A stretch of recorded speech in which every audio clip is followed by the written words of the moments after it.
Então, Mateus capítulo 5, versículo 17 ao 19, diz assim a palavra do Senhor. Não cuideis que vim destruir a lei ou os profetas. Não vim destruir, mas cumprir.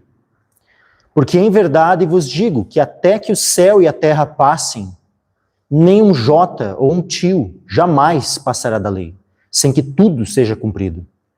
Qualquer, pois, que violar um destes mandamentos, por menor que seja, e assim ensinar aos homens, será chamado o menor no reino dos céus. Aquele, porém, que os cumprir e ensinar, será chamado grande no reino dos céus. Amém. Podem se assentar, meus irmãos. Então vejam que aqui nós temos um princípio. Acabamos, há pouco,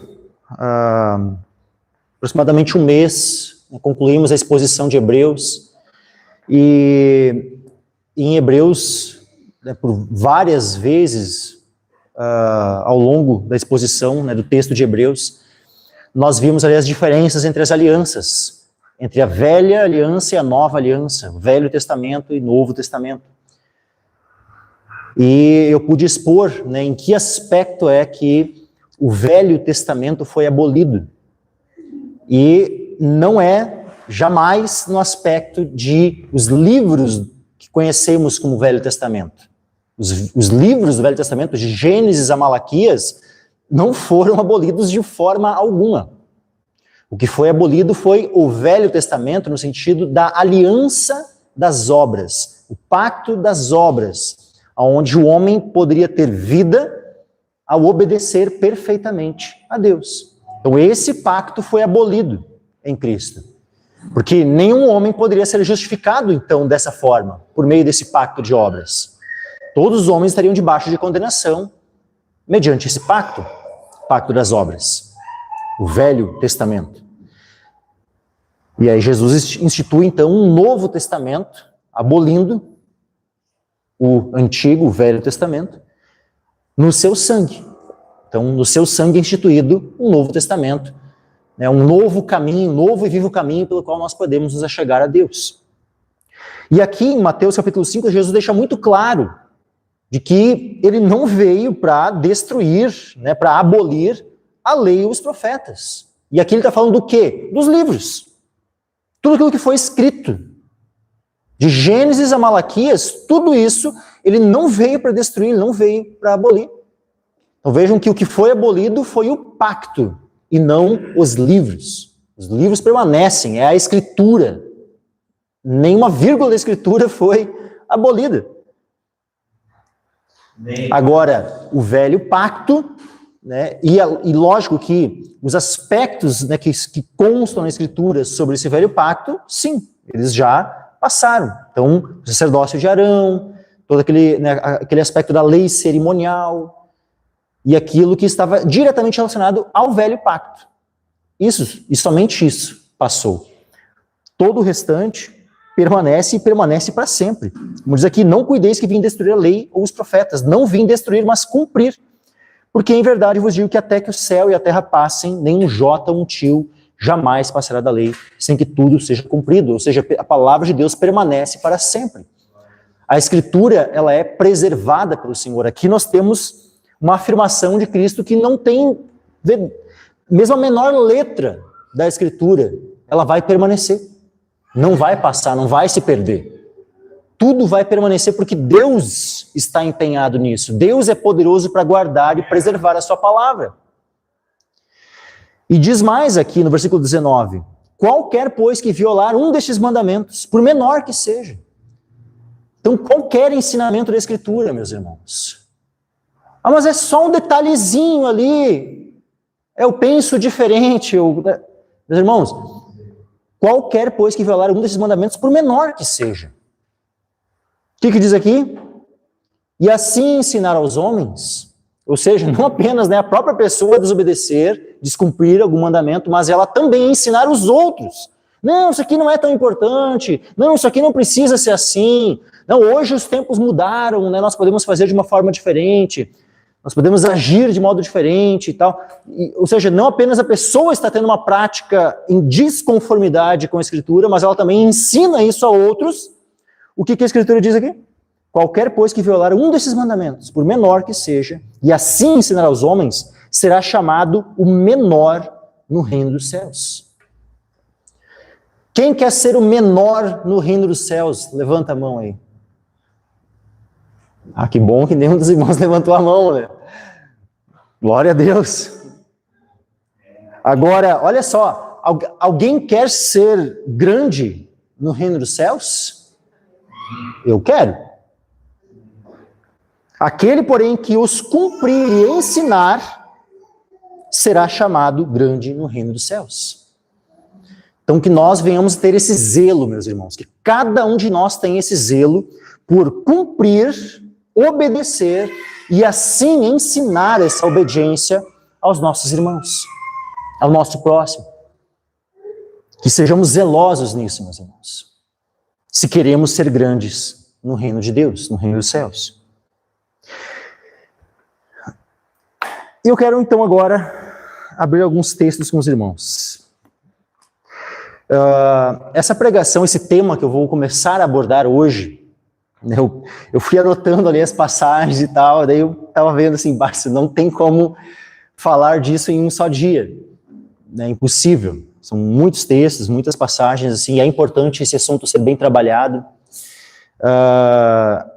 Então hoje a minha intenção é trazer os textos do Velho Testamento que abordam o assunto, e semana que vem pretendo abordar os textos do Novo Testamento que tratam desse assunto, que é especialmente a questão: qual é a posição cristã, qual é a posição do crente diante das armas, especialmente armas de fogo, mas não está restrito a armas de fogo, as armas, e da legítima defesa.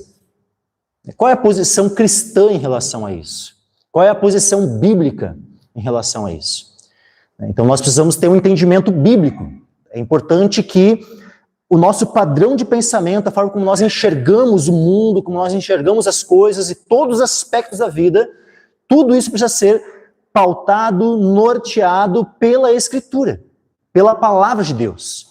Não por algum achismo nosso, não pela cultura que nos cerca, não por aquilo que eu aprendi na escola, não por aquilo que, mas a minha família sempre foi assim, sempre pensou assim. Nada disso, meus irmãos. Nada disso importa. O que importa é o que a palavra de Deus diz. Então, que o nosso pensamento, que os nossos posicionamentos sejam baseados na Escritura, na verdade revelada de Deus sobre isso. E aí, então, vamos abrir lá em Gênesis capítulo 25, versículo 20 ao 28.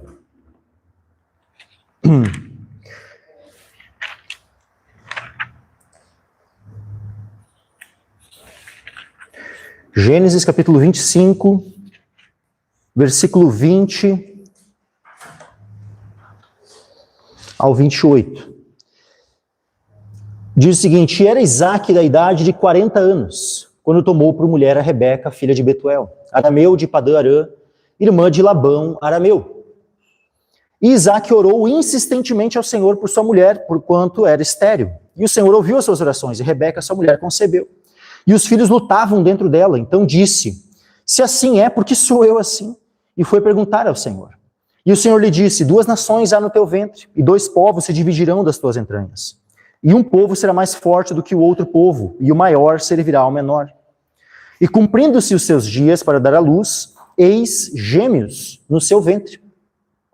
E saiu o primeiro ruivo, e todo como um vestido de pelo, por isso chamaram o seu nome Esaú. E depois saiu seu irmão, agarrada a sua mão ao calcanhar de Esaú. Por isso se chamou o seu nome Jacó. E era Isaque da idade de 60 anos quando os gerou. E cresceram os meninos, e Esaú foi homem perito na caça, homem do campo. Mas Jacó era homem simples, habitando em tendas.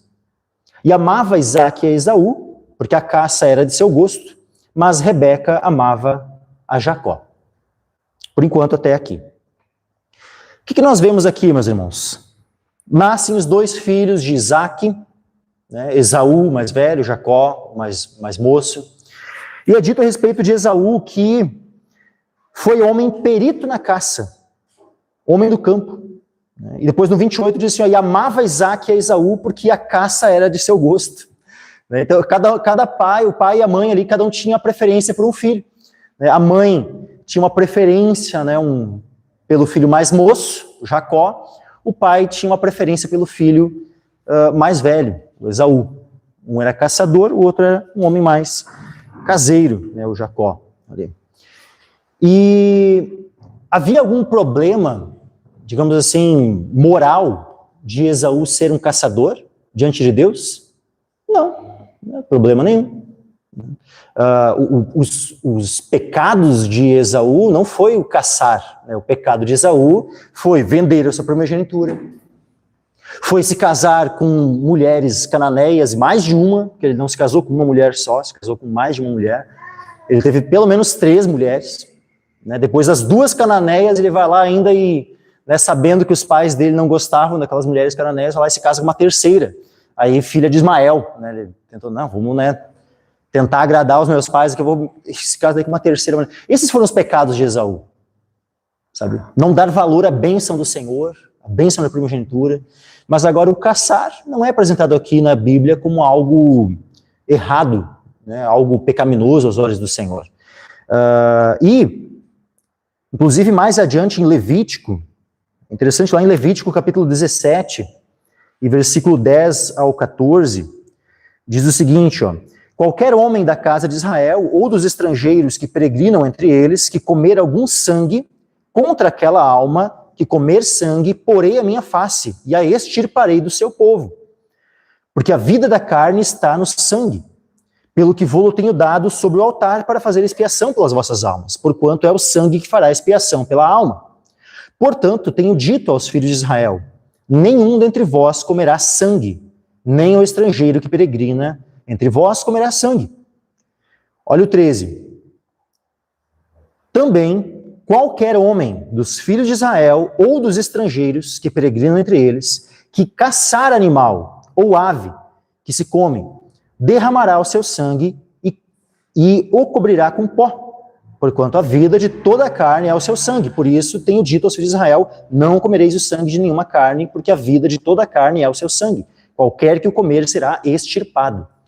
Então, Deus proíbe, e é interessante que a proibição de comer sangue é desde sempre e para sempre. Deus nunca permitiu que o seu povo, né, que o homem comesse sangue. Antes da queda, o homem não podia nem se alimentar de animal, né, era só de plantas, né, o que vinha das plantas que ele comia. Depois do dilúvio, lá para Noé, inclusive quando nós lemos, né, o texto onde Deus institui a pena de morte, ali Deus também, juntamente com a pena de morte para o caso de homicídio, Deus ele está estabelecendo também que o homem não poderia comer sangue. E depois na lei de Moisés, novamente é dito, né, aqui, acabamos de ler, né, que o homem não pode comer sangue, e no Novo Testamento isso também é ratificado, confirmado, né, porque nós vemos lá em Atos capítulo 15, naquele concílio em Jerusalém, onde o Espírito Santo move, né, os apóstolos, toda a igreja ali, a compreenderem esse aspecto que mesmo os gentios, apesar de não estarem obrigados a guardar, né, aquele aspecto da circuncisão e todo esse aspecto cerimonial da lei de Moisés, mas, né, as carnes sacrificadas a ídolos, carne de animal sufocado e do sangue, eles precisariam sim se guardar. Só que aqui está tratando da questão do sangue, né, por isso, e entendam que comer carne crua é comer com sangue, biblicamente. Por isso, né, quem gosta de comer uma carne crua, se arrependa. E eu falo isso, não estou brincando. Né? Não coma carne crua. De nenhum tipo de bicho, tá? Nem de peixe, né? Quem gosta aí de um sushi, né, e tal, e nem de qualquer outro animal. Carne crua é carne com sangue, biblicamente. Se alguém quiser, uma hora, né, tirar uma dúvida, se aprofundar um pouquinho mais, hoje não é o assunto, né, eu posso me aprofundar uma hora e esclarecer. Né, mas não, né, agradem ao Senhor em tudo, né? E no comer tem uma coisa que a gente tem que se guardar, que é do sangue. Mas aqui é interessante, né? Fala da caça, né? Também qualquer homem dos filhos de Israel ou dos estrangeiros que peregrinam entre eles que caçar animal ou ave. Vejam que a Escritura não está apresentando como algo errado, como algo pecaminoso, o caçar e comer da caça. E existe alguma proibição no Novo Testamento quanto ao caçar? Não. Então, poderia um cristão caçar? Ou estaria pecando? Não, não estaria pecando. Poderia sim caçar. Né? Óbvio que, uma vez que nós temos legislações em cada país diferentes que normatizam esse aspecto da caça, nós precisamos sim atentar para a legislação do país. Né? Então, no nosso país, Brasil, né, legalmente, o animal que pode ser caçado é o javali. O javali é um animal que pode ser caçado. Então, um cristão ele pode, digamos assim, caçar este animal legalmente dentro do nosso país. Ele vai seguir ali uma burocracia específica para isso, vai precisar encaminhar uma documentação específica. Fazendo isso, né, dentro da lei, ele vai poder caçar, né, e não vai estar em pecado. Né. Agora, é óbvio que aí simplesmente, né, sair caçando tudo que é bicho, né, especialmente, né, animais, né, ao qual dentro do nosso país não é permitida a caça, aí pelo fato de estar transgredindo uma lei do país, né, aí vai estar incorrendo em pecado. Né. Mas o animal que é permitido a caça, no caso o javali, um cristão pode muito bem, né, se envolver nesse tipo de caça, né, desde que faça isso de forma legal, que ele não vai estar pecando, né, de forma alguma. E também existe, né, mesmo na legislação brasileira, existe algumas exceções quanto ao que é chamado de caça de subsistência. Né, ou seja, tem algumas regiões mais remotas do país que vamos dizer assim, é aberta uma espécie de exceção onde a pessoa ela pode caçar naquele aspecto para que ela tenha o alimento. Né? Então, nesse sentido, então, é permitido, né, em alguns contextos, essa caça de subsistência. Né? Mas, a regra, né, padrão, né, é que, a princípio, né, apenas o javali seria o animal que se poderia caçar. E, nesse caso, então, já, né, temos um padrão, né, que, biblicamente, não estaríamos infringindo, né, nada, né, de errado. E aí um cristão que vai querer, por exemplo, caçar um javali, ele poderia adquirir uma arma para poder caçar esse javali? Porque ele pode caçar o javali com flecha? Pode, né? Tem gente que caça javali com arco e flecha, né? O cara vai precisar de um bom treinamento, né? Mas normalmente, né, para que um cristão casse um javali, ele vai precisar, né, de uma arma, né, com uma certa potência, né? Uma espingarda, né, calibre 12, não vou ficar aqui falando dos tipos de arma, né, mas ele vai precisar de uma arma potente, porque, né, o javali é um animal grande, né, de grande porte, então não é fácil derrubar ele, né, então o cristão, sim, se ele vai caçar, é óbvio que ele, né, dentro também, né, obedecendo o padrão legal, encaminhando toda essa documentação, né, dentro das leis do país, óbvio que um cristão ele não poderia comprar uma arma fria e caçar um javali, porque ele estaria totalmente ilegal, estaria pecando. Mas agora, se o cristão, eu quero caçar, eu quero ir lá e poder, né, caçar um javali, inclusive ajudar, né, na própria, porque afinal a gente tem uma epidemia, não sei se dá para chamar assim, né, de epidemia, mas é uma praga, né, no nosso país, tem destruído lavouras, tem trazido um dano muito grande para a nossa nação, então inclusive vamos dizer assim, é uma forma inclusive de ajudar o país, né, quem se envolve na caça do javali, algo que está ajudando, né, para, vamos dizer assim, para a prosperidade da nação, né? Quando tu está ali atuando nesse controle desse animal que é uma praga, destrói as plantações e tudo mais, né, e gera muitos prejuízos, né, anualmente. Então, um cristão que quiser se envolver com isso, ele pode muito bem, sim, encaminha lá a documentação, se torna um CAC, né, que é caçador, atirador, colecionador, né, essa é a sigla CAC, né? Ele vai lá se tornar um CAC legalmente, vai cumprir os requisitos da lei, vai comprar uma arma de fogo daí para poder, né, caçar, e essa arma de fogo que ele vai comprar, ele vai poder usar exclusivamente e somente para caça. Esse é o padrão legal do nosso país, funciona assim. Comprou uma arma de fogo para caçar, tu não pode usar ela para mais nada, só para caçar. E deu. Né?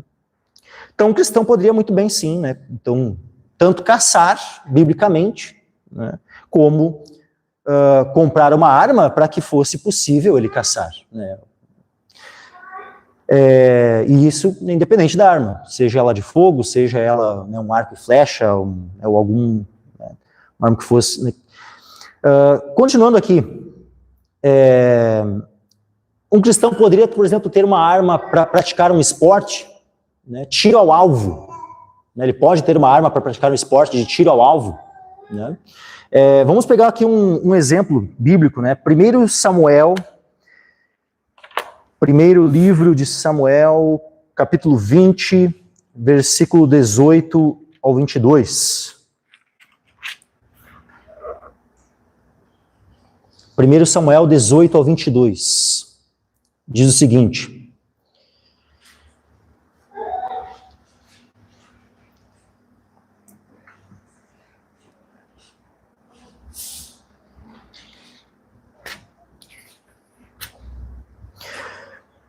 E disse-lhe Jonatas: amanhã é lua nova, e não te acharão no teu lugar, pois o teu assento se achará vazio. Só para explicar o contexto aos irmãos, tá? Antes de a gente continuar aqui. Saul tinha tentado matar Davi. E aí Davi fugiu. Só que na sequência ia ter um evento ali, uma festa, onde normalmente o Davi participava da festa e tinha inclusive o lugar dele separado ali.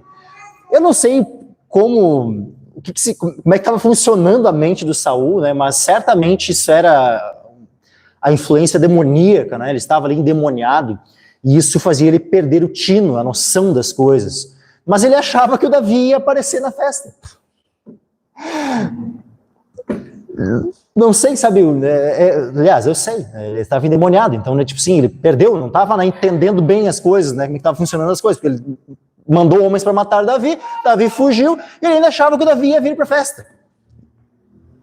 Mas, uma vez que Davi não iria aparecer na festa, né, o Saul ia ficar incomodado ali com a falta dele, aí o Jonatas, né, conversou ali com Davi, porque o Jonatas não sabia que Saul, o pai dele, queria matar Davi. E aí, então, o Jonatas combina com Davi uma forma que ele iria, uma vez sondando o pai dele, e se certificando se realmente, né, Saul queria mesmo matar Davi, depois ele iria, então, avisar o Davi. E aqui, então, está a forma como o Jonatas combina isso com o Davi. Aí ele diz assim, ó, e disse-lhe Jonatas: amanhã é lua nova, e não te acharão no teu lugar, pois o teu assento se achará vazio. E ausentando de tu 3 dias, desce apressadamente e vai àquele lugar onde te escondeste no dia do negócio, e fica-te junto à pedra de Ezel. E eu atirarei 3 flechas para aquele lado, como se atirasse ao alvo. E eis que mandarei o moço, dizendo: anda, busca as flechas. Se eu expressamente disser ao moço: olha que as flechas estão para cá de ti, toma-o contigo e vem, porque há paz para ti, e não há nada, vive o Senhor. Porém, se disser ao moço assim: olha que as flechas estão para lá de ti, vai-te embora, porque o Senhor te deixa ir. E quanto ao negócio de que, aliás, aqui, logo na sequência aqui, tem a situação onde o Saul fica incomodado com a falta do Davi, questiona o Jonatas disse, né, o Davi pediu para que ele fosse lá em Belém, né, porque ele tinha uma festa lá, um sacrifício junto com os irmãos dele. Aí o Saul na hora fica irado, né, e o Davi disse, se o teu pai ficar irado, é porque ele está com a intenção. E o Saul já fica irado, né, ele inclusive diz ali, 30, né, então se acendeu a ira de Saul contra Jonatas e disse-lhe: filho da mulher perversa e rebelde, não sei eu que tens escolhido o filho de Jessé para a vergonha tua e para a vergonha da nudez de tua mãe? Porque todos os dias que o filho de Jessé viver sobre a terra, nem tu estarás seguro e nem o teu reino. Pelo que envia e traze-mo nesta hora, porque é digno de morte. Pessoal, Saul ali revela, né, completamente o coração dele para o filho. E não contente com isso, olha o que o Saul faz. Então respondeu Jonatas a Saul, seu pai. E lhe disse, por que há de morrer? Que tem feito? Então Saul atirou-lhe com a lança para o ferir. Pensa no próprio filho. Quanto estava endemoniado, né, o Saul. Assim entendeu Jonatas que já seu pai tinha determinado matar Davi. Por isso Jonatas, todo encolerizado, se levantou da mesa e no segundo dia da lua nova não comeu pão, porque se magoava por causa de Davi, porque seu pai o tinha humilhado. E aconteceu que, pela manhã, Jonatas saiu ao campo, ao tempo que tinha ajustado com Davi, e um moço pequeno com ele. Então disse ao seu moço, corre a buscar as flechas que eu atirar. Correu, pois, o moço, e ele atirou uma flecha, que fez passar além dele.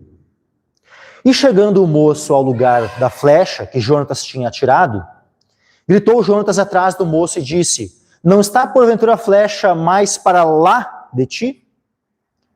E tornou Jonatas a gritar atrás do moço, apressa-te, corre, não te demores. E o moço de Jonatas apanhou as flechas e veio ao seu senhor. E o moço não entendeu coisa alguma.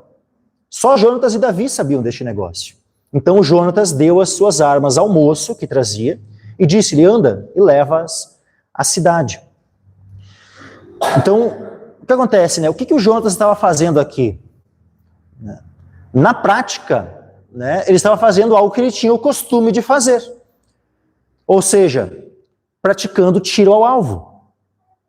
Só que ele aproveitou essa ocasião, que era um costume dele, né, de praticar o tiro ao alvo, para que esse ato que em tese, né, qualquer um que fosse, né, pedir, o que tu vai fazer? Vou lá atirar umas flechas lá. Ele usou essa ocasião, essa oportunidade, como, né, uma estratégia para que pudesse dar o aviso para Davi. Mas veja, não era uma coisa que era uma coisa completamente nova que ele estava fazendo, porque se fosse uma coisa, tipo assim, uma novidade, uma coisa que ele nunca tinha feito antes, ia ser algo tipo assim, ué, que negócio é esse? Né, ia ser estranho. Então, justamente, ele fez algo que era comum, né, da sua rotina, para que não despertasse nenhuma suspeita. Então, justamente, então ele pega algo que já era da sua rotina, ou seja, ele tinha o costume de atirar flechas no alvo. Isso é o quê? Isso é um hobby, um esporte. Né? Ele estava ali treinando, um treino. Né? Então, é algo apresentado aqui na Bíblia como algo errado, como algo pecaminoso que ele estava fazendo? Não. Então, é errado, por exemplo, um cristão praticar tiro ao alvo, seja com flecha, seja com arma de fogo e tal, né, como um esporte? É errado, é algo pecaminoso? Não. Biblicamente, nós temos exemplos disso acontecendo, onde o texto bíblico não apresenta isso como algo pecaminoso, e nós não temos nenhuma proibição quanto a isso, em lugar algum da Escritura. Portanto, isso não pode ser considerado pecado. Continuando agora nós vamos entrar num segundo ponto, que é a questão, então, da legítima defesa. Pode um cristão se defender a sua própria vida, defender aquilo que é seu, e também defender a terceiros, né, a sua família, a um vizinho, a um amigo, a um parente, algum conhecido, ou até mesmo desconhecido que ele veja que está sendo alvo de alguma agressão, de alguma violência? Pode um cristão, então, agir em legítima defesa tanto de si como de terceiro? Nós vamos, então, para saber a resposta disso, se um cristão pode agir ou não em legítima defesa, nós vamos então para os textos bíblicos. E é importante então que, né, a nossa compreensão seja moldada pelo padrão que a Escritura nos apresenta. Primeiramente, abram comigo a Escritura em Gênesis capítulo 14, versículo 1 em diante. Gênesis 14, versículo 1 em diante, é a primeira ocorrência que nós temos da legítima defesa na Bíblia. O que acontece? Eu não vou ler desde o versículo 1, tá? Só vou resumir aqui do versículo 1 até o 10. O que acontece? 4 reis, eles vêm batalhar contra outros 5 reis. No caso aqui, esses reis eram reis, no caso de cidades, tá? Não eram reis, no caso de países. Né? Cada cidade aqui tinha um rei. Sodoma tinha um rei, Gomorra tinha outro rei, e assim por diante, né? Aquelas cidades, cada uma tinha um rei. E 4 reis lá da Mesopotâmia, de Elão e tal, eles vêm para guerrear, né, contra aquelas cidades ali de Canaã, onde Abraão estava morando. Abraão estava morando naquela região. Nesse contexto aqui, o Abraão e o Ló, que antes eles estavam andando juntos, eles já haviam se separado. O Abraão tinha chegado para Ló e dito assim: olha, se tu for para a esquerda, eu vou para a direita. Se tu for para a direita, eu vou para a esquerda. Né? Decide qual região tu quer. Se tu quer a região da montanha, se tu quer a região da campina. E aí o Ló decidiu ficar com a região da campina. E ele estendeu suas tendas até a região de Sodoma. Isso foi a decisão de Ló. Porque ele viu, né, que a campina era muito bem regada, tudo muito bonito, sabe, aqueles campos, né, verdejantes, assim, aquela região naquele contexto, naquela época, não era desértica, né, era muito próspera, era uma terra muito boa, e ele tinha gado, tinha tudo, então era uma terra excelente para ele poder, né, criar, né, os seus animais e tudo mais. Só que o que acontece? Justamente essa região de Sodoma, Gomorra e outras cidades ali da região foram invadidas, então, por esses 4 reis, atacaram e levaram muito, né, daquele povo, dos bens, em cativeiro. E, inclusive, o Ló foi levado. E aí nós vemos aqui, ó, versículo 11 em diante. E tomaram todos os bens de Sodoma e de Gomorra e todo o seu mantimento, e foram-se. Versículo 12. Também tomaram a Ló, que habitava em Sodoma, filho do irmão de Abraão, e os seus bens, e foram-se. Então veio um que escapara, e o contou a Abraão, o hebreu. Ele habitava junto dos carvalhais de Manre, o amorreu, irmão de Escol, irmão de Aner. Eles eram confederados de Abraão. Ouvindo, pois, Abraão que o seu irmão estava preso, armou os seus criados, nascidos em sua casa, 318, e os perseguiu até Dan. Vejam, meus irmãos, Abraão, o pai da fé, qual foi a atitude dele diante do seu sobrinho sendo levado cativo e a família do seu sobrinho? Ele simplesmente cruza os braços e diz: que pena, que tragédia. Não. Ele se arma juntamente com 318 dos seus servos, eles se armam e perseguem os sequestradores, perseguem aqueles que tinham levado eles em cativeiro. Dividiu-se contra eles de noite, ele e os seus criados, e os feriu. E os perseguiu até Obá, que fica à esquerda de Damasco, e tornou a trazer todos os seus bens. E tornou a trazer também a Ló, seu irmão, e os seus bens, e também as mulheres e o povo. Vejam, ele resgata todos eles. E ele age aqui em legítima defesa. Abraão agiu bem ou agiu mal aqui? Ele pecou ao ir lá defender ou ele agiu bem? Vamos olhar aqui a sequência do texto para ver. Diz assim, ó: e o rei de Sodoma saiu-lhe ao encontro, depois que voltou de ferir a Quedorlaomer e aos reis que estavam com ele, até o vale de Savé, que é o vale do rei. E Melquisedeque, rei de Salém, trouxe pão e vinho, e era este sacerdote do Deus Altíssimo, e abençoou-o, e disse: bendito seja Abrão pelo Deus Altíssimo, o possuidor dos céus e da terra. Olha que coisa tremenda, meus irmãos. Após Abraão ter tomado essa atitude de defender o seu sobrinho, de trazer, né, aquele povo de volta, resgatá-los, é que ele recebe essa bênção. A gente não leu isso aqui lá em Hebreus, quando foi exposto no livro de Hebreus e tal. Vejam que a bênção sobre Abraão, essa bênção, ela vem especificamente nesse contexto onde ele está voltando vitorioso. Desse contexto onde ele defende, onde ele age em legítima defesa. abençoou e disse: bendito seja Abrão pelo Deus Altíssimo, possuidor do céu e da terra. E bendito seja o Deus Altíssimo que entregou os teus inimigos nas tuas mãos. E Abraão deu-lhe o dízimo de tudo. Olha isso, menciona inclusive, né, Deus ali sendo, né, louvado, porque bendito seja o Deus Altíssimo que entregou os teus inimigos nas tuas mãos. Para ver que o motivo de ele ser abençoado é especificamente por causa disso, da ação dele. Ele não se omitiu. Se ele tivesse se omitido, tivesse simplesmente lamentado, mas o que eu posso fazer, né? São reis, 4 reis venceram lá a cidade. Que eu, com 318, vamos conseguir fazer alguma coisa? Ele poderia muito bem ter lavado as mãos, que nem o Pilatos, né, e não feito nada. Mas não, ele foi lá, agiu, ele se expôs e defendeu, conseguiu vencer e foi abençoado por isso. Vamos ver agora aqui um outro texto. Êxodo capítulo 2, versículo 11 em diante. Êxodo capítulo 2, versículo 11 em diante. E aconteceu naqueles dias que, sendo Moisés já homem, saiu a seus irmãos e atentou para as suas cargas, e viu que um egípcio feria a um hebreu, homem de seus irmãos. E olhou a um e ao outro lado, e vendo que não havia ninguém ali, matou o egípcio e escondeu-o na areia.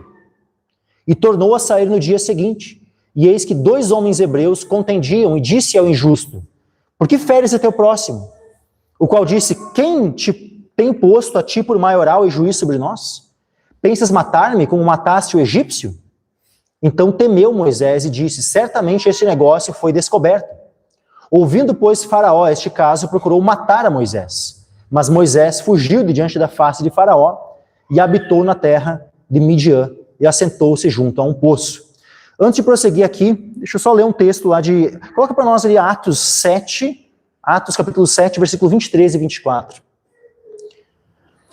E quando completou a idade de 40 anos, veio-lhe ao coração ir visitar seus irmãos, os filhos de Israel. E vendo maltratado um deles, o defendeu e vingou o ofendido, matando o egípcio. O que acontece? A ação de Moisés aqui, ele buscou atuar em legítima defesa de terceiro. O que pode ter acontecido, o que pode ser aqui colocado em questão ele se excedeu, ele foi além do que precisava, isso é uma possibilidade. Tá? Ele pode ter ido além do necessário, né, nessa questão aqui. Mas a intenção dele não era simplesmente cometer um assassinato, a intenção dele era defender. O próprio texto aqui em Atos, né, diz. Volta ali, ó. Vendo maltratado um deles, o defendeu e vingou o ofendido, matando o egípcio. Então a intenção dele era defender. Essa era a intenção de Moisés. Não era simplesmente matar por matar. Né? Então a intenção dele era a legítima defesa. Mas, né, ele acabou, né, chegando ao ponto de matar aquele homem. E agora, se a questão se ele teria tido uma opção mais branda, ao ponto que não precisasse chegar ao ponto de matar aquele homem, o texto ele não traz tantos detalhes assim. Tá? Mas a questão ele matou esse homem, isso veio ao conhecimento de Faraó. Nesse contexto não tinham câmeras para mostrar como é que foi acontecido e tal. Então simplesmente o que ficou, Moisés matou um egípcio. Ponto. Então o Faraó foi à caça de Moisés, né? Queria matar o Moisés. E Moisés foge.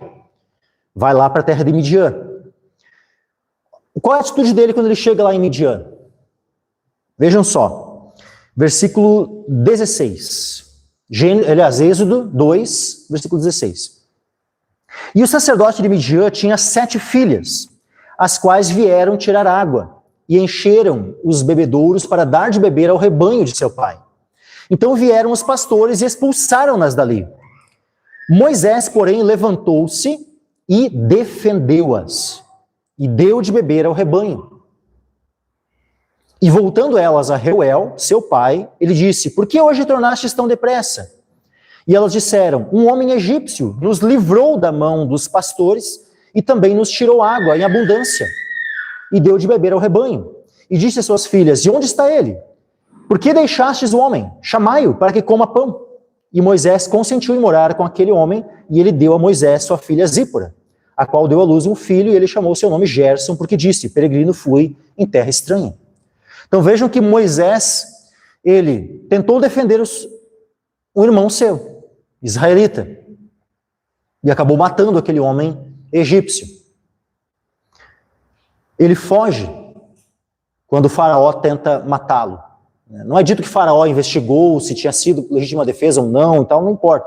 A questão é que ele teve que fugir para não ser morto lá no Egito. Quando ele chega ali, vejam que a atitude dele, ele vê aquelas mulheres sendo oprimidas,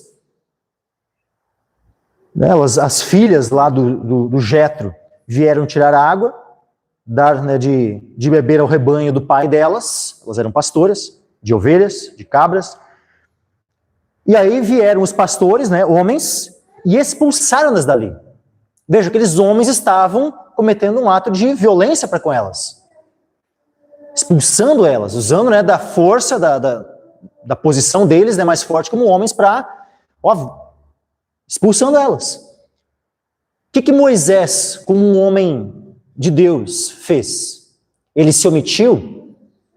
Ele ficou olhando, é mais de um que tem ali, né, o que eu vou fazer, né? Não, ele não se omitiu. O que Moisés fez?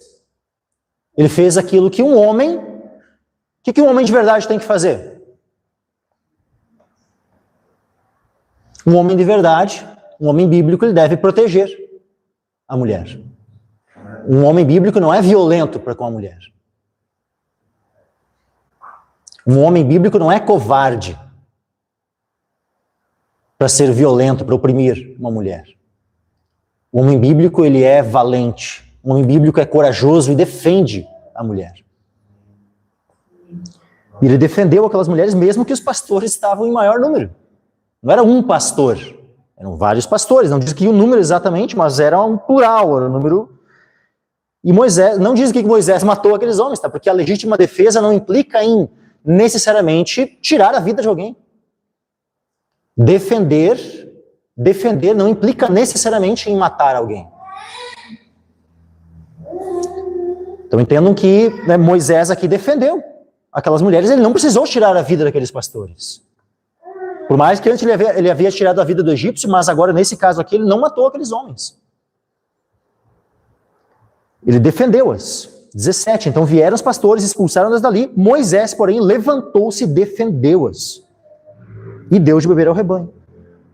E depois as mulheres, né, as filhas ali de Reuel, contam para ele, né, um homem egípcio nos livrou da mão dos pastores e também nos tirou água em abundância e deu de beber ao rebanho. Então aqui nós temos já um padrão. Vejam, Abraão agiu assim, Moisés agiu assim. E por que a Bíblia conta essa história? Poderia muito bem, né, ter falado de outros eventos. Por que foi relatado? Porque tudo o que dantes foi escrito, para o nosso ensino foi escrito. Não é o que nós já lemos já? Tanto, né, no domingo passado, o Maninho, quando pregou aqui na quinta-feira, foi lido já esse texto 2 vezes. Por quê? Porque é um princípio bíblico. Tudo o que dantes foi escrito por nosso ensino. Então isso aqui está escrito, meus irmãos, por nosso ensino. Agora abram comigo em Êxodo capítulo 20. Êxodo 20 e versículo 13. Nós temos um mandamento aqui. O mandamento: não matarás. Não matarás. E eu já conversei com alguns pastores, né, alguns irmãos assim, que eles dizem assim, né, não, o melhor seria, né, traduzir aqui para não assassinarás. Não, meus irmãos. Quando ouvirem esse tipo de coisa assim, não, é não matarás mesmo. É não matarás. A melhor tradução é essa, não matarás. E é muito interessante porque o nosso próprio Código Penal brasileiro, ele segue à risca a própria linguagem bíblica.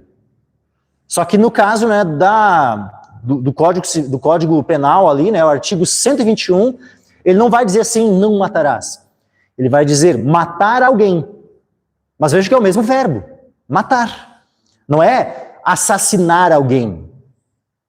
É matar alguém. Matar alguém. Esse é como está ali o artigo do Código Penal. Então, é o mesmo verbo como está aqui. Então, aqueles que ficam ali, não, mas o melhor seria assassinar. Tá, então, né, teria que mudar o próprio Código Penal também, né, para ficar, né, assassinar alguém. Então, vejam que não é o caso, é matar mesmo. Matar é a melhor tradução aqui e o Código Penal deve permanecer como está. Como é? Matar alguém. É um crime. Não matarás. Aquele que matar, então, está pecando. Mas, vamos olhar aqui o Código Penal. Tem uma exceção? Tem exceções? Sim, tem exceções. Por exemplo, legítima defesa. Se alguém matar em legítima defesa, ela está cometendo um crime? Não. Por que matar em legítima defesa, seja de si mesmo, né, legítima defesa própria ou de terceiros? Por exemplo, eu estou ali defendendo a minha esposa, defendendo, né, um irmão, defendendo, né, um conhecido ou até um desconhecido, que está sendo ali, né? Por que matar em legítima defesa daí não é considerado crime? Porque é chamado assim uma excludente de ilicitude. Ou seja, é uma exceção, nesse caso, matar nesse caso específico não é considerado crime. E a questão de legítima defesa, biblicamente? Matar em legítima defesa, ou seja, tu está tanto defendendo a tua vida como defendendo a vida da tua família ou de qualquer pessoa, né? Tu está ali protegendo a vida de alguém, protegendo a integridade física de alguém. E tu precisa chegar ao ponto, então, de tirar a vida do agressor. O cristão estará cometendo pecado ao matar em legítima defesa? Não. Não estará cometendo pecado.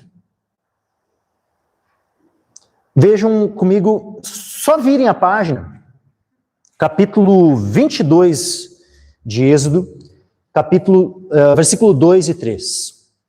Êxodo 22, versículo 2 e 3. Olha que interessante isso. Se o ladrão for achado roubando e for ferido e morrer, o que o feriu não será culpado do sangue. Olha isso, meus irmãos. Se o ladrão for achado roubando e for ferido e morrer, o que o feriu, o que a Bíblia está dizendo? Não será culpado do sangue. Sabe que tem, inclusive, o próprio homicídio, né? Tem o homicídio doloso, quando a pessoa tem a intenção, tipo assim, vai lá, né, e faz um plano para matar alguém, isso é assassinato. Tanto é pecado diante de Deus, como é um crime, né, diante das leis do Brasil. E tem também o homicídio culposo, onde a pessoa ela age de uma forma ou negligente, imprudente, né, e aí a sua ação, a sua negligência, a sua imprudência leva, né, à consequência de alguém morrer. Mas ela tinha intenção de matar? Não, ela não tinha intenção de matar. Mas ela foi negligente. Por exemplo, está lá dirigindo a 150 km por hora numa via pública. E aí passa por cima de alguém. A pessoa estava lá atravessando a rua, não deu tempo de frear. Né, e lógico que nesse caso esse exemplo até nem foi o melhor, porque nesse caso aí já entra a pessoa já está assumindo, né, assumindo o risco, né? Então não é nenhuma questão de imprudência, né, mas vamos lá, né, a pessoa foi um pouco acima da velocidade, né? A via ali é de 40 por hora, ela andou a 60, 70, ela andou, né, andou acima, está mais rápido do que ela deveria estar andando. E acabou daí matando alguém. Ela foi imprudente. E o homicídio, ou seja, ela matou alguém e é culposo, ela teve a culpa. E ela cometeu um pecado. Diante de Deus, ela pecou também. Tá? Ou seja, matar alguém porque fomos negligentes, né? Foi um acidente, mas foi, né, por negligência, imprudência, isso é pecado. Tá? Mas agora, o que é que, então, não é? O que é que não tem culpa, não será culpado do sangue? É quando que é uma legítima defesa. Se o ladrão for achado roubando e for ferido e morrer, o que o feriu não será culpado do sangue. Põe o próximo versículo. Porque tem uma questão, ó. Se o sol houver saído sobre ele, o agressor será culpado do sangue. O ladrão fará restituição total, e se não tiver com o que pagar, será vendido por seu furto. Então, qual é o ponto aqui? Qual era essa questão? Por que havia assim, mas se houver saído, né, se o sol houver saído sobre ele, daí nesse caso seria culpado? Porque a questão é a seguinte, tá de noite, tu não sabe o que aquela pessoa está fazendo, o que ela está portando e tal, se ela realmente está trazendo algum risco para a vida. Nesse caso, onde tu, né, é noite, não tem como saber, caso tirasse a vida do ladrão, como a gente leu no versículo anterior, não seria culpado do sangue. Matou em legítima defesa para proteger a ti ou a tua família, e ponto. O próprio Deus nos revelou que, nesse caso, o crente não seria culpado de sangue. Mas agora, quando diz assim, ó, se o sol houver saído, não significa que, então se for de dia eu não posso agir em legítima defesa. Não é isso. A questão é porque nesse caso, se eu vejo o cara, né, tá ali, e é apenas um cara que ele não está vindo para... Ou seja, é de dia, eu estou enxergando toda a situação, e eu estou vendo que esse cara ele não está impondo um risco à minha vida. Ele apenas está ali para pegar alguma coisa e dar no pé e fugir.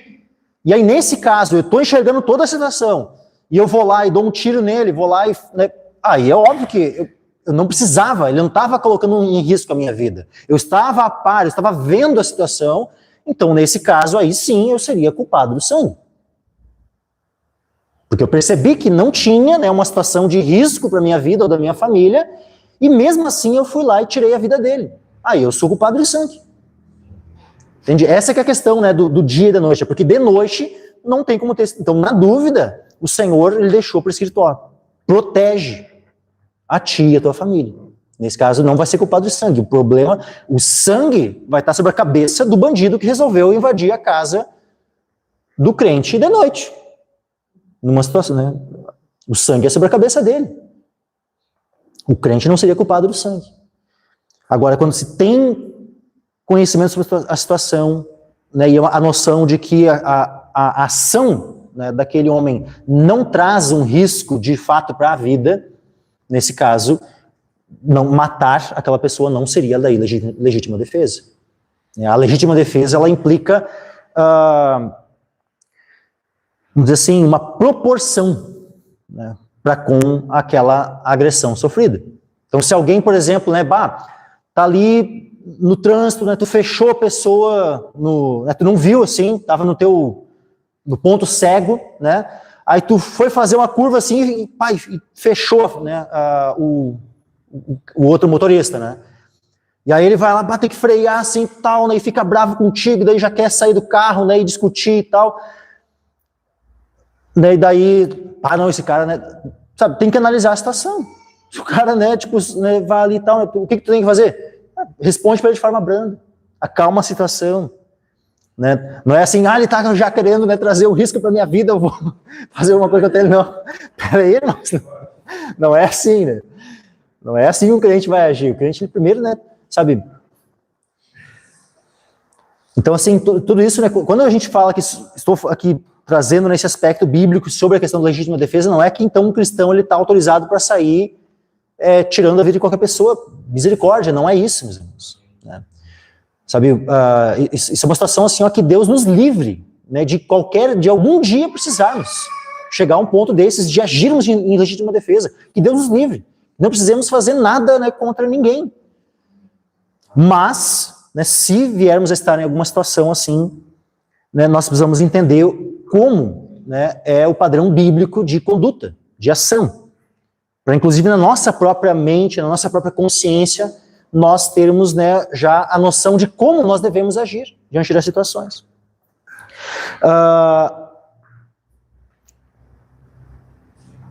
Abram agora em Deuteronômio, capítulo 22, versículo 25 ao 27.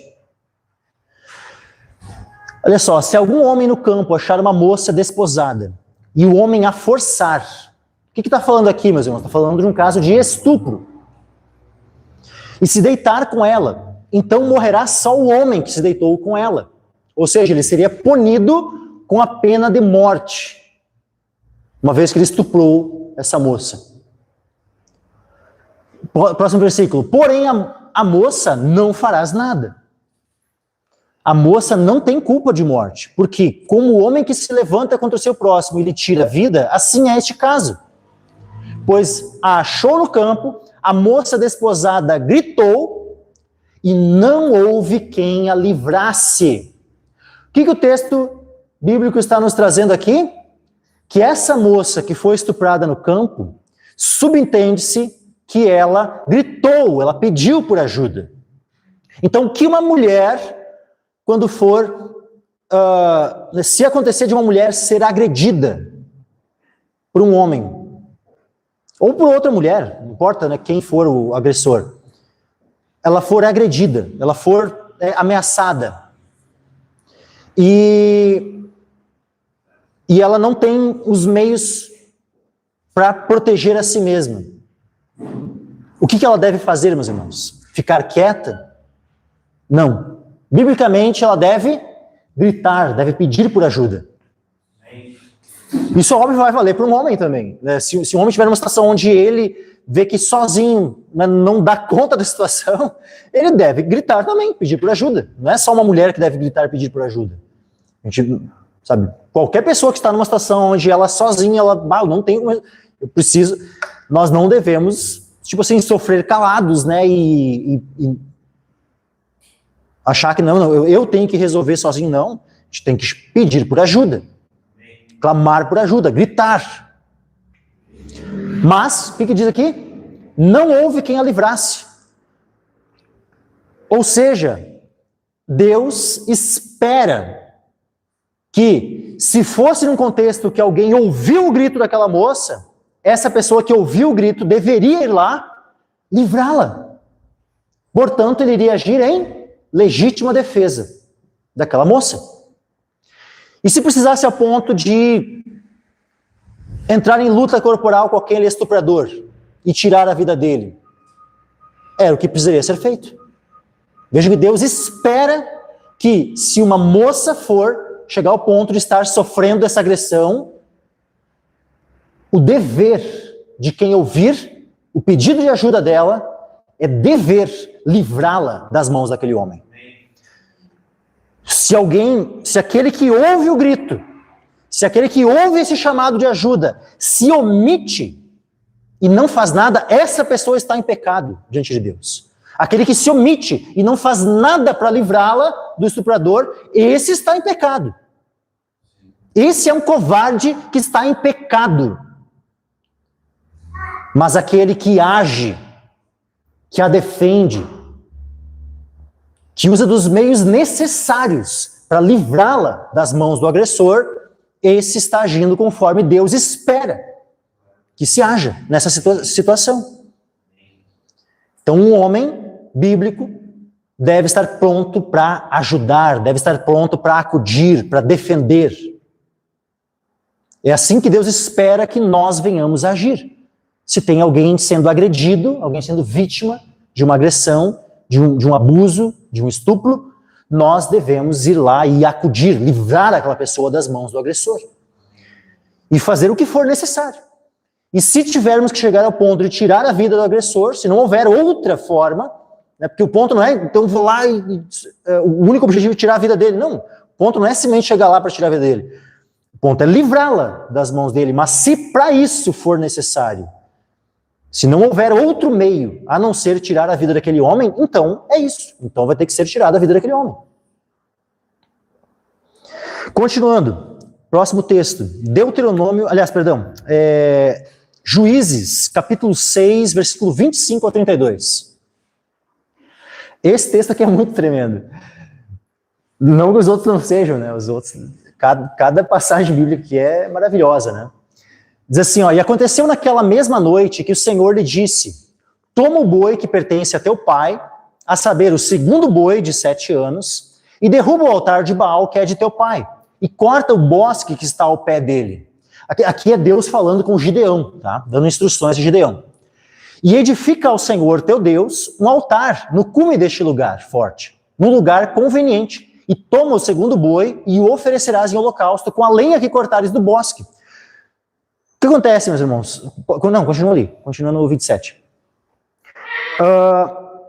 O povo de Israel, nesse tempo aqui, eles não estavam mais sendo fiéis a Deus. Muitos do povo estavam servindo a um outro Deus chamado Baal. E Baal, eles haviam edificado ali na cidade de Gideão um altar a Baal e um poste ídolo no lado. Chamado também de bosque. Normalmente poderia ser, né, inclusive, uma árvore plantada no lado desse altar. Muitas vezes, né, era bosque porque era uma árvore plantada, um altar no lado, né, para servir a Baal. O que Deus mandou ele fazer? Derrubar o altar, destruir aquele altar, edificar um outro altar ao Senhor, do padrão que Deus, né, havia estabelecido, e pegar aquele próprio bosque, aquele poste ídolo, usar aquela madeira para fazer a lenha, para oferecer um sacrifício ao Senhor. Isso foi o que Deus ordenou que Gideão fizesse. E aí diz assim, então Gideão tomou 10 homens dentre os seus servos e fez como o Senhor lhe dissera. E sucedeu que, temendo ele a casa de seu pai e os homens daquela cidade, não fez de dia, mas fê-lo de noite. Levantando-se, pois, os homens daquela cidade de madrugada, eis que estava o altar de Baal derrubado, e o bosque estava ao pé dele cortado, e o segundo boi oferecido no altar, que fora edificado. E uns aos outros disseram, quem fez essa coisa? E, esquadrinhando e inquirindo, disseram, Gideão, o filho de Joás, fez esta coisa. Então os homens daquela cidade disseram a Joás, tira para fora a teu filho, para que morra, pois derribou o altar de Baal e cortou o bosque que estava ao pé dele.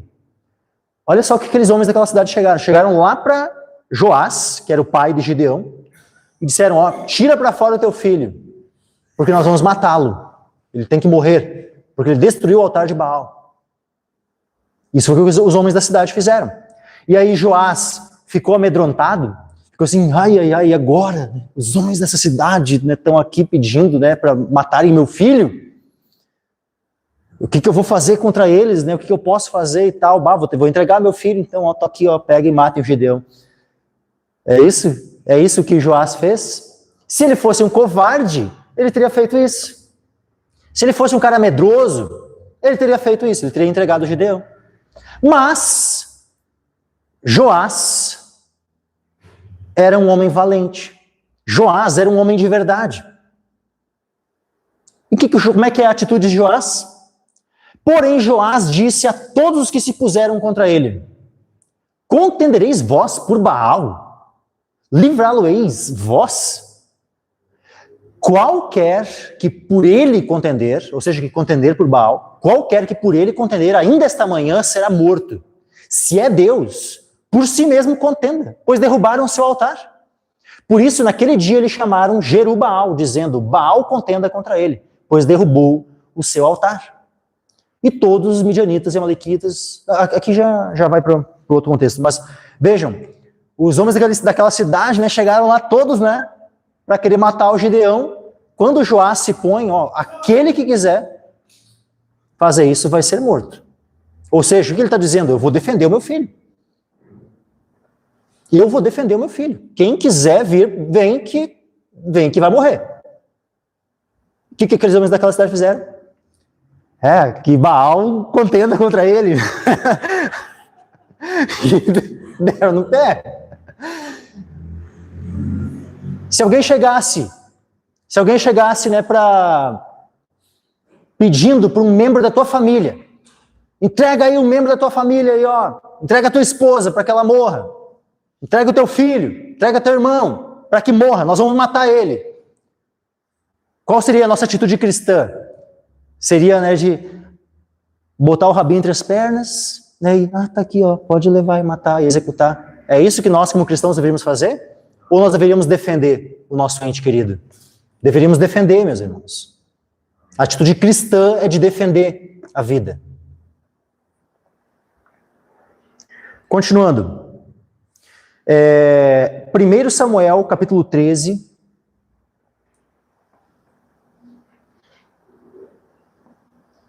1 Samuel, capítulo 13, versículo 17 ao 22. E aqui eu vou concluir. Tem mais textos, mas daí semana que vem eu vou dar continuidade. Então, 1 Samuel capítulo 13, versículo 17 a 22, o que nós vemos aqui? Ó? E os saqueadores saíram do campo dos filisteus em 3 companhias. Uma das companhias foi pelo caminho de Ofra, a terra de Sual. Outra companhia seguiu pelo caminho de Bet-Horon, e a outra companhia foi pelo caminho do termo que dá para o vale de Zeboim, na direção do deserto. Essas companhias, meus irmãos, eram companhias de quem? Dos filisteus. O que estava acontecendo nesse tempo em Israel? Israel estava debaixo do domínio dos filisteus. Quando um povo quer dominar o outro povo, o que ele faz? Ele vai buscar impedir que esse povo que está sendo dominado possa se defender. É isso que ele vai fazer. E foi a ação que os filisteus tomaram em relação a Israel, porque olha só o que acontece. E em toda a terra de Israel, nenhum ferreiro se achava, porque os filisteus tinham dito, para que os hebreus não façam espada nem lança. Por isso, todo Israel tinha que descer aos filisteus para amolar cada um a sua relha e a sua enxada, e o seu machado e o seu sacho. Olha isso. Eles não podiam ter espada nem lança, porque os filisteus haviam privado eles disso, e tinham perseguido e limpado, né, Israel de ferreiros. Então eles não podiam ter ferreiros em Israel, portanto, justamente para que não pudessem fazer armas, né, espada e lança, e poderem então controlar os israelitas. Aí diz assim, tinham porém limas para os seus sachos, e para as suas enxadas, e para as forquilhas de 3 dentes, e para os machados, e para consertar as aguilhadas. Ou seja, mal e mal só os instrumentos para poder trabalhar na agricultura, né? E ali no máximo ali uma lima para dar afiar ali o machado e tal, né? E poder cortar uma lenha, alguma coisa. Sucedeu que no dia da peleja, olha só, aí os filisteus vieram para pelejar contra Israel. Israel se ajuntou, né? Saul e Jonatas ajuntaram o povo, o exército de Israel. E aí, no dia da peleja, o que diz aqui? Não se achou nem espada nem lança na mão de todo o povo que estava com Saul e com Jonatas. Porém, acharam-se com Saul e com Jonatas, seu filho. Ou seja, todo aquele exército de milhares de homens israelitas que haviam se juntado para pelejar com os filisteus, eles não tinham espada nem lança. Só o rei e o filho do rei tinham espada. Só os dois. Como é que eles iam vencer a guerra? Com somente os dois com espada e todo o restante sem espada. Mas vejam que isso aí foi uma estratégia. E essa estratégia, meus irmãos, ela é sempre, ao longo da história, usada por aqueles que querem dominar um povo. Então, por exemplo, lá na Alemanha nazista, né, quando Hitler quis dominar a Alemanha, né, e se torna ali o ditador, né, e para impor a sua ideologia satânica sobre aquela nação, qual foi a atitude que ele tomou antes, de antemão? Foi a atitude de desarmar a população. Ele desarmou os judeus, desarmou todo mundo. E só quem tinha armas era quem? O Estado. Ou seja, somente a polícia e o exército podiam ter armas, mas a população, ninguém podia ter armas. Por que Hitler desarmou a população? Porque seria mais fácil de controlá-los. A mesma coisa aqui, os filisteus, né, podiam controlar de maneira mais fácil os israelitas, uma vez que eles impediram que os israelitas tivessem armas para poder se defender. Lá entre os comunistas, lá na União Soviética, qual foi a atitude de Stalin para com os russos, né, e os outros países que ele dominava? Também desarmar toda a população, para que dessa forma não tivessem, né, um levante contra ele e ele pudesse permanecer no controle. A mesma coisa fizeram em Cuba, a mesma coisa fizeram na Venezuela, a mesma coisa fizeram na Coreia do Norte, e essa é a regra em países comunistas, né, onde está lá, né, aquela ditadura imposta sobre aquele, sempre a mesma agenda, sempre o mesmo procedimento. Eles aprenderam com os filisteus. Desarma a população, desarma aqueles que eles querem dominar, e somente eles mantêm o poder das armas para poder manter todo mundo debaixo do seu domínio. E aí o que nós temos no nosso país? Nós temos no nosso país um presidente esquerdista, comunista, né, Luiz Inácio Lula da Silva, quando foi eleito lá em...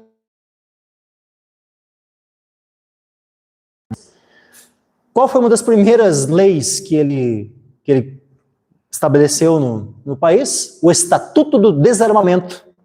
Olha só, que coincidência, hein? Por que o Estatuto do Desarmamento? O que é propagado, né? O que é usado, a mentira que é dita, né, para convencer a população, né, dessa questão do Estatuto do Desarmamento? De que não, é para segurança, é para diminuir a violência. Isso é o que é dito, né? Isso é o que a esquerda diz, né? Não, assim a gente vai diminuir a violência. Só que o que é o resultado que de fato tem? É a população daí desarmada, mas e aí? O criminoso, o bandido, ele obedece às leis? O criminoso, ele vai, tipo assim, ficar pensando, tem um Estatuto do Desarmamento, né? Então eu não posso andar armado, eu tenho que cometer crimes desarmado. Ele vai concluir isso? Ele vai tomar essa atitude? É óbvio que não. Pelo contrário, ele vai se sentir assim, mais tranquilo. Que bom, agora eu sei que a população, né, tá, em sua grande maioria, desarmada, eu posso cometer crimes à vontade, com mais tranquilidade, sabendo que vai ser mais difícil de resistirem a mim. Essa é a mentalidade do bandido. E por isso que a criminalidade continuou crescendo. É só nós olharmos as estatísticas, né? Aí quando chegou na época do Bolsonaro ali, eu não sou bolsonarista, tá, mas não sou bolsonarista. Mas quando o Bolsonaro foi lá e ele só deu uma mínima flexibilizada. Ele não liberou arma para ninguém, tá? Mas ele flexibilizou um pouquinho. Aí bastante gente foi lá e adquiriu armas, né, no início do governo Bolsonaro. Automaticamente nós vemos o quê? Os índices de criminalidade, homicídio e tudo mais em queda. Aquilo que antes já tinha chegado em torno de 60 mil mortes por ano, a gente vê na média de 40. Ou seja, ainda está muito alto, mas é uma queda de praticamente 1/3. Isso porque, né, a bandidagem olhou assim, opa, agora a população está mais armada, está com mais capacidade de se defender. E aí eles já ficaram com o pé atrás, né, e aí deu uma diminuída